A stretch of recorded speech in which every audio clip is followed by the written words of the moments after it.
What's going on, everybody? This is the Roaming Prepper, Pete here, and thank you for joining me today.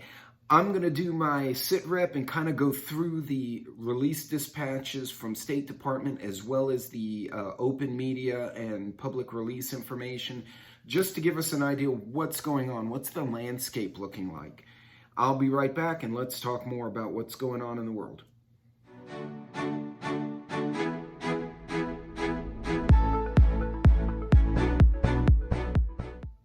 Thanks for coming back, everyone, and welcome to the Roaming Prepper channel.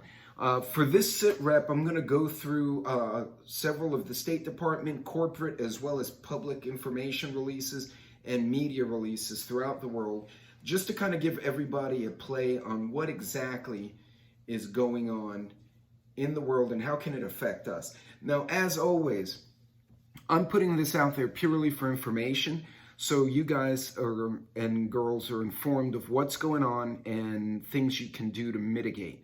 I'm a firm believer is that if you know you're going to take a hit somehow, knowing it's coming allows you to prepare better for it. Whether you get the hit or not is irrelevant. You can prep for it and try to mitigate your exposure to whatever that risk is. Again, this is not to cause panic. I actually encourage the opposite. Take the information and then decide how it affects you personally and then execute from there. But let's start for the State Department releases and the various media releases. I actually have two side by side on the counter, which is why I'm kind of looking down here. So we'll start in Africa. So the Democratic Republic of the Congo apparently has had the UN peacekeepers who are there trying to help the government kind of keep calm, actually open fire in the at some protesters or whatever. Something happened and the UN peacekeepers opened fire on the civilians.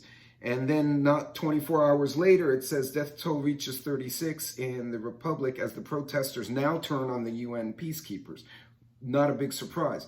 Understand that this kind of organization, when they send the blue helmets out, that is an agglomeration of different countries sending their troops. We're not going to see troops like ours, hypothetically speaking, right? You're going to see troops from countries that we may not be able to spell their names, coming into your home and trying to enforce law with the government. If the government's already in trouble, then they're going to be seen as not a peacekeeping force, but an oppressing force. Whether that's the case here or not, I don't know. This just popped on my radar, but that's not good. And, you know, it's no surprise because on the earlier report, it says they opened fire at the protesters. And then the second report is now the protesters are attacking the UN peacekeepers. So we'll see. I'm going to keep an eye on the Congo. That's not a good situation, and that can escalate very quickly. So going from there, so Ethiopia having some problems because the Somalia-based Al-Shabaab has now crossed the border and is attacking Ethiopia. And we have U.S. Advisors there trying to teach the Ethiopian military how to counteract this. Still an evolving situation. Mali is also updating their security because they are afraid of attacks from jihadists. So, and then Sudan, we have the Sudanese police are now firing tear gas on protesters. They don't specify exactly what is going on other than it's an anti-military campaign. So Sudan having some issues as well. Now let's move to Asia Pacific, East Asia Pacific, because I think that's where we really need to start looking at stuff. So China is now working with the Solomon Islands to create a deep sea port in the Solomon Islands, which will put them within basically a helicopter or a long-range helicopter or a puddle jumper flight to Australia. Australia is not super happy about this at all. Obviously, that's a risk to not only Australia, but to New Zealand, Guam, Okinawa, Japan. It's an issue all around. Chinese state-owned company is negotiating to buy a forestry plantation with a deep-water port and World War II airstrip in the Solomon Islands, which ironically we probably built, amid persistent concerns that China wants to establish naval footholds in that country. The Solomons have had some issues with Australia more politically than anything, and so what that did was open the door for China to kind of go in.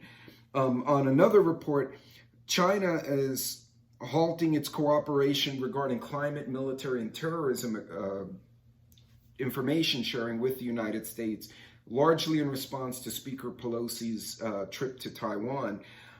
However, in the same report, it's also saying that China is working with Cambodia to do joint exercises. Now, guys, we talked about this about a month ago.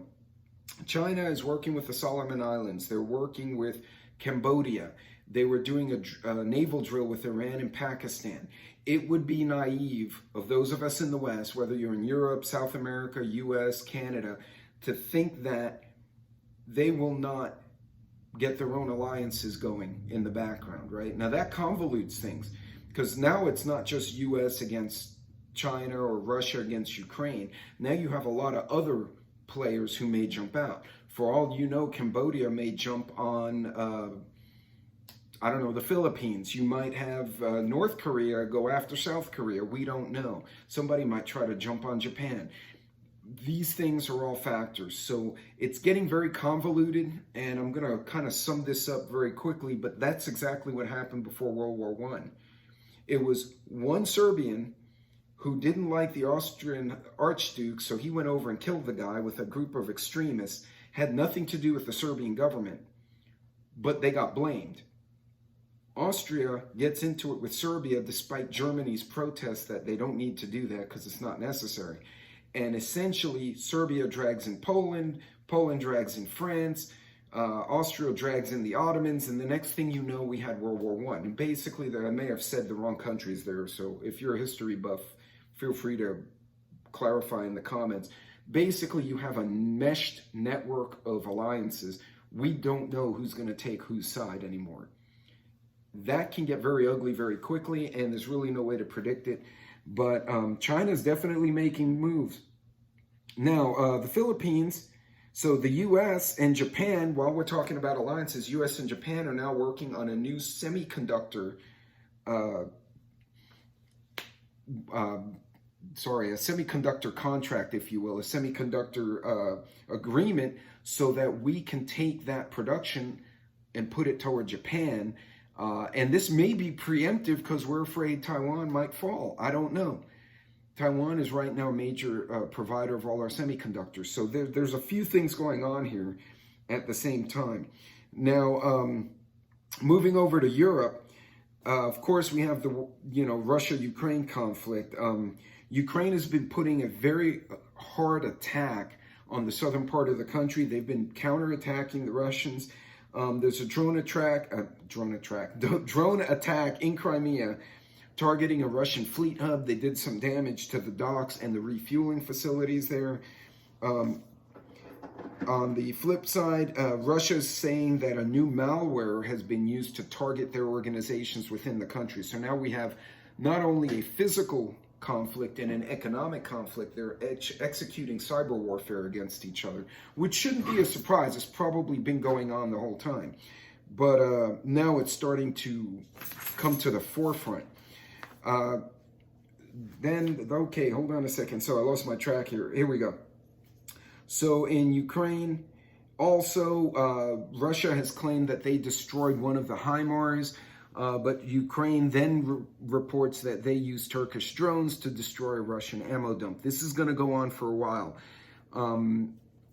Ukraine's in for the long haul. They're going to fight it out, and Russia's not going to back down. So that's going to just get ugly. It's going to basically become a meat grinder. I know that's a terrible, gory analogy, but that's what it's going to become. And hopefully it'll stay there. If it starts spilling over, again, we have those overlapping agreements, and God knows who's going to take whose side. So there's a lot of stuff going on when you look at that situation. Now, moving on, let's see what else from Europe before I move on from there. Oh yes, hold on. And in the UK, they're now protesting because they're saying their police are getting militarized. I don't know militarized versus what the basis is. I'm not familiar with law enforcement in the UK, but there are some protests going on around that. Now, if we move to the Middle East, this got really interesting. So, as you know, we recently killed the number 2 of Al-Qaeda, who was under bin Laden, who then became the number 1. Right now, we have Iran is arresting people. Iraq is having protests and panic because of the economy, as well as threats of attacks by Al-Qaeda and other insurgents. Iran just arrested the members of the Baha'i faith, alleged they were spying on the country. So what you're starting to see there is, with the loss of a leader, you're going to see infighting as different groups start trying to get the reputation to take over and name a new leader.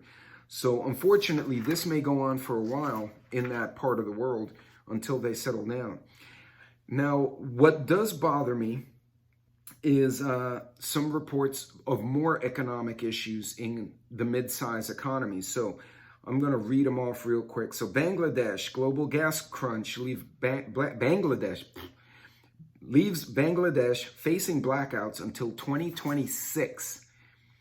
This is from Bloomberg. Bangladesh faces another 3 years of rolling power cuts as the developing nation struggles to secure long-term supplies. At the same time, Pakistan, bad days ahead, warns Pakistan finance minister. He noted the current government had to save the country from possible default and had to take short-term measures. Sri Lanka is considering a restructure of local and sovereign debt. That's according to U.S. News and World Report. The Pakistan report was CNN News 18. And let's see who else. Sri Lanka again. Sri Lanka leader says the IMF agreement was pushed back because of the instability they have in the country, because they basically chased the president out. So we're starting to see South and Central Asia and the Middle East, larger economies, starting to struggle. Not just Sri Lanka. Now we're looking at Bangladesh. We're looking at Pakistan. We're seeing some issues in India, and they're all saying the same thing: fuel, blackouts, inflation, food supply. These are going to become the common denominators, and it's going to become a problem. On top of that, Peru is right now trying to elect a new cabinet because they're having issues down there. So now it's not just Ecuador and Venezuela, it's Argentina and Peru. Guatemala, they decided to arrest journalists who were critical of the government because of the inflationary situation. And in Cuba, Havana announced blackouts and has canceled their annual Carnival, which is basically like a late August Mardi Gras, as the energy crisis deepens, and they're expecting additional issues with their power grid. You're going to see this kind of situation, and let me make sure I didn't miss anything that you guys might want to know about. So, no, I think that one was about it, and that's a couple of reports. I know I kind of blew through those kind of quick, but I'm trying to keep this a reasonable amount of time. So what you're seeing, this is stuff we've already talked about, right? You're going to see the food shortages. Now, I put some posts about turkey shortages as well. And that was just, and some folks say they don't see it, but I got the picture from someone in New Orleans, or in the New Orleans area. When I went to the Sandwich, I'm out in West Texas, we're 1,500 miles away, and we're seeing the same thing. So there's stuff going on. There's shortages, there are issues. What you need to do with this kind of information is say, how is that relevant to me? So for instance, turkey. I have no problem doing Thanksgiving fajitas, but if turkey is a must-have for you, now may be a good time to go find, even if it's a smaller turkey, and stick it in the freezer and have it now. If you're into water bath canning or pressure canning, you can can gravy, turkey broth, meat, whatever it is. Have that standing by for the holidays. Personally, like I said, to me, fajitas and beer is a perfectly good Texas Thanksgiving. It's more about the spirit of the event, but if you need it, you may want to know. Now, keep in mind, medication you do need. You have high blood pressure, cholesterol, diabetes, dialysis, stuff like that, that has to go on. You need to really look at talking to your insurance company or your providers and see if there's some way to get longer term supplies, either 60 or 90-day supplies. I'm able through my insurance to get a 90-day supply of what they call maintenance meds. So if I need like blood pressure meds or cholesterol meds, I can get them for 90 days. Then if need be, I can even chop the pills with one of those little machines and double that to 180. You see what I'm saying? So now I have enough supplement to get me through quite a while without having to worry about whatever X medicine I may need. So folks, try to stay ahead of this stuff, okay? Because again, we're eating now. The turkey shortage happening right now is being caused by something that happened in January, February with the bird flu and all that. So it's, what, 7 months later, maybe a little more, and now we're starting to see it. So all the wheat, all the grain, all the bad crops because of weather, floods, war, whatever, locusts even, for Christ, it's very biblical, isn't it, guys? That has been happening earlier in this year. We're just now starting to see the front end of the effects. We're going to see those effects going into the fall and the winter. Now, does that mean the end of the world? Absolutely not. But it does mean we need to, as a preparedness community, we need to position ourselves to stay ahead of that so we don't get whacked on the head. Like my boxer analogy, you hurt more when you're caught flat-footed. You got to be a little bit nimble. You got to be ready to adjust to new products. Try different things. And I've been trying to try different products on my own dime. Some were donated by companies. Others I just paid for, so you guys can see some of this stuff and say, yeah, that's good for me, or no, I don't like that. So use your best judgment. You know your situation better than anyone on YouTube. Make those assessments. And again, assess your threat. Look at what's going on and say, how can that affect me? Then decide, okay, what do I need to do to get that taken care of, to mitigate that risk, to remove or reduce the problems and pain that's going to cause me. And then 3, budget it out. And then 4, execute it. Start doing what you're doing. Write down a budget if you need to. Write it like a grocery list on the fridge. This week, get extra oatmeal. I don't know, next week, get the batteries. Pick a prep. But I do encourage you, don't lay off of the stuff. Continue to do it and continue to rotate. Don't let your stuff spoil or get bad, because it's going to get tight toward the end of the year, folks. Now, if you play your cards right, you're going to be well positioned on the other side of this foolishness, whenever that may be, where you're in good health, you've had the food, you have the amenities, and now when opportunities come up to either get extra work, get extra hours, or perhaps sell products into the local market, you'll be in a position to profit and do okay with that. Basically, you'll be in a good position to take the rebound on the other side and be successful. So, and that's more from a business standpoint. So guys, be safe, be careful, Godspeed. This one went a little longer than I thought, but I was trying to cover a lot of material. And again, if you have any questions, throw them in the comments below. Until next time, take care.